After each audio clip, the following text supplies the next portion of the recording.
بسم اللہ الرحمن الرحیم۔ My health line YouTube channel سے سننے اور دیکھنے والوں کو سلام۔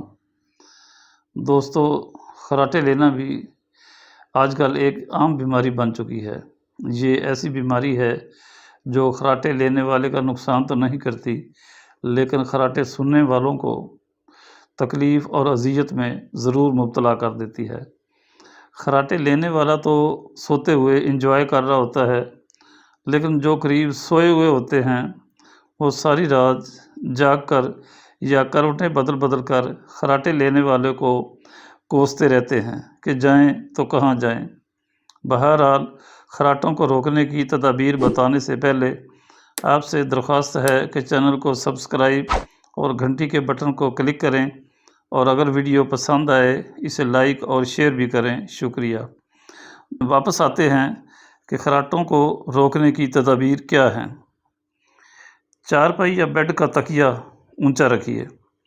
موٹا تکیہ کبھی استعمال نہ کریں۔ اونچے کالر کی قمیضیں پہنیں تاکہ گردن سیدھی رہے۔ پشت کے بل کبھی نہ سوئیں، کیونکہ پشت کے بل لیٹنے سے خراٹے زیادہ آتے ہیں۔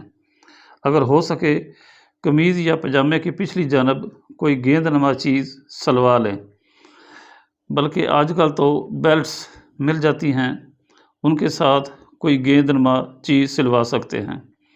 جو ہی آپ سوتے ہوئے پشت کے بل کروٹ لیں گے، بیک پر گیند نما چیز آپ کو چبھے گی، آپ ایک سائیڈ پر کروٹ لے لیں گے اور خراٹے نہیں آئیں گے۔ سوتے وقت نیند کی کوئی گولی یا مسکن دوا نہ کھائیں۔ شراب یا کوئی نشہ آور دوا ہرگز استعمال نہ کریں۔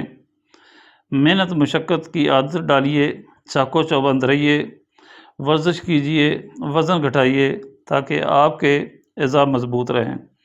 سونے سے قبل کافی یا چائے پی لیجیے یا مطالعہ کیجیے۔ دیگر افراد آپ سے پہلے سو جائیں۔ ناک بند نہیں ہونی چاہیے، اور اگر بند ہے تو نیزل ڈراپ یا سپرے استعمال کریں۔ حقہ سگریٹ چھوڑ دیں۔ خراٹے لینے کی بڑی وجہ ناک اور گلے کے ریشے یعنی خلیے تنگ ہو جاتے ہیں۔ اس کے علاوہ الرجی بھی خراٹوں کا سبب ہے۔